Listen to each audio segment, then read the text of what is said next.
जय गुरुदेव, जय माँ गायत्री। प्रिय साधकों, क्या आपने कभी सोचा है कुछ लोग वर्षों तक गायत्री मंत्र का जप करते हैं, फिर भी उन्हें भीतर कोई विशेष परिवर्तन महसूस नहीं होता।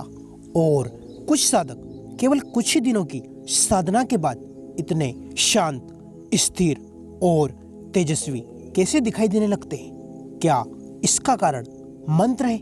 नहीं, मंत्र तो सबके लिए एक ही है। फिर अंतर कहाँ है? अंतर है विधि में, भावना में और अनुशासन में।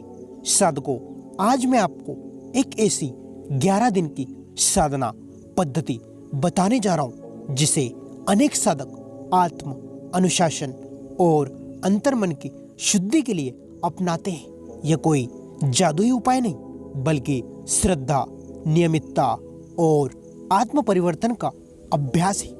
लेकिन सावधान, इन 11 दिनों में आपको केवल मंत्र नहीं जपना, आपको स्वयं को बदलना होगा।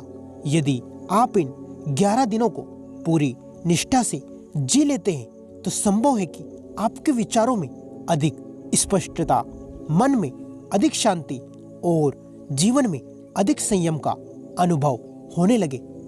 इसलिए वीडियो को अंत तक अवश्य देखिए, क्योंकि अंतिम नियम ही इस पूरी साधना की आत्मा है।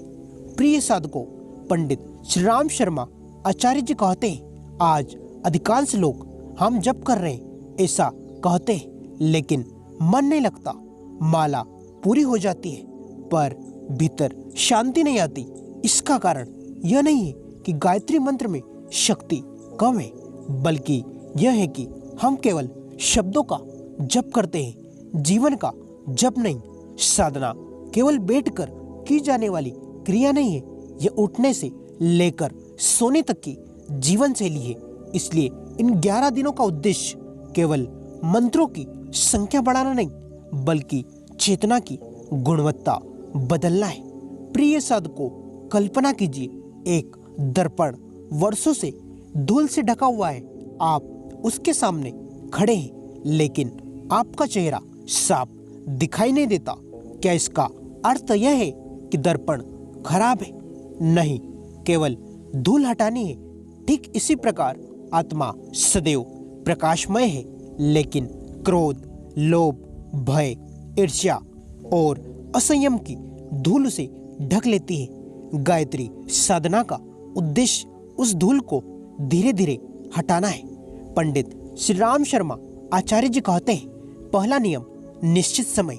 हर दिन एक ही समय पर बैठिए।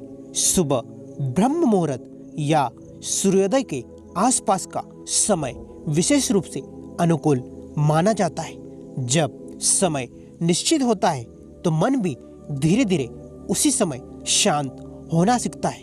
दूसरा नियम, पवित्र स्थान। पंडित श्री राम शर्मा आचार्य जी कहते हैं, एक ही स्थान पर प्रतिदिन साधना कीजिए। वही स्थान धीरे धीरे आपके मन को एकाग्र होने का संकेत देने लगता है।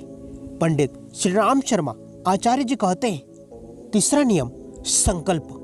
जब शुरू करने से पहले मन ही मन प्रार्थना करें, हे परम चेतना, इन 11 दिनों में मुझे अधिक सत्यनिष्ठ, शांत और करुणामय बनाने की प्रेरणा दे। यही संकल्प साधना को दिशा देता है। चौथा नियम, मंत्र जप में सजगता। माला की गति नहीं, भावना महत्वपूर्ण है। पंडित श्री राम शर्मा आचार्य जी कहते हैं, हर मंत्र को ध्यान से सुनिए, महसूस कीजिए, जल्दी पूर्ण करने की चिंता मत कीजिए। पांचवा नियम, सात्विक जीवन। इन 11 दिनों में भोजन, वाणी और व्यवहार को अधिक से अधिक सात्विक रखने का प्रयास करें। कटु वचन, क्रोध और अनावश्यक विवाद साधना की ऊर्जा को कमजोर कर देते हैं, इसलिए अनावश्यक विवाद न करें। छठा नियम, मौन के क्षण। जब समाप्त होते ही तुरंत उठ बच जाइए। कुछ मिनट शांत बैठिए, मंत्र की ध्वनि को भीतर उतरने दीजिए। थोड़ी देर मौन बैठिए। सातवां नियम, स्वाध्याय। पंडित श्री राम शर्मा आचार्य जी कहते हैं, प्रतिदिन कुछ समय किसी प्रेरक आध्यात्मिक साहित्य या सद्विचार के अध्ययन में लगाइए। जप और स्वाध्याय मिलकर मन को नई दिशा देते हैं। 8वां नियम, सेवा भाव। हर दिन किसी न किसी रूप में निस्वार्थ सेवा का छोटा सा कार्य कीजिए। मंत्र का प्रभाव व्यवहार में दिखाई देना चाहिए। पंडित श्री राम शर्मा आचार्य जी कहते हैं, 9वां नियम, आत्मनिरीक्षण का। रात को स्वयं से 3 प्रश्न पूछिए। आज मैंने कहाँ क्रोध किया, कहाँ प्रेम दिखाया और कल मैं क्या बेहतर कर सकता हूँ। 10वां नियम, कृतज्ञता का। पंडित श्री राम शर्मा आचार्य जी कहते हैं, सोने से पहले ईश्वर के प्रति धन्यवाद व्यक्त कीजिए। कृतज्ञ मन अधिक शांत और ग्रहणशील बनता है। 11वां नियम, निरंतरता यानी कंसिस्टेंसी। यदि किसी दिन मन न लगे तब भी साधना मत छोड़िए, क्योंकि वही दिन आपकी सबसे बड़ी परीक्षा है। प्रिय साधकों, सच्ची गायत्री साधना चमत्कार खोजने की यात्रा नहीं, बल्कि चरित्र निर्माण की यात्रा है। जब विचार बदलते हैं तो निर्णय बदलते हैं। जब निर्णय बदलते हैं तो भाग्य अपने आप बदलने लगता है। 11 दिन कोई जादू संख्या नहीं, लेकिन 11 दिन का निरंतर अभ्यास मन को नई दिशा देने की शुरुआत बन सकता है। इसलिए लक्ष्य केवल जब पूरा करना नहीं, बल्कि हर दिन स्वयं को थोड़ा बेहतर बनाना है।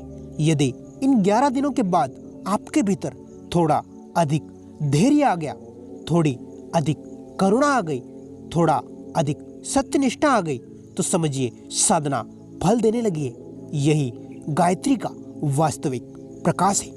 प्रिय साधकों, यदि आप भी आज से 11 दिन की गायत्री साधना का संकल्प लेना चाहते हैं तो कमेंट में श्रद्धापूर्वक लिखिए, ओम भूर्भुवस्सुवः। मैं 11 दिन का संकल्प लेता हूँ या फिर लेती हूँ। यह केवल शब्द नहीं होगा, बल्कि स्वयं से किया गया एक वचन होगा।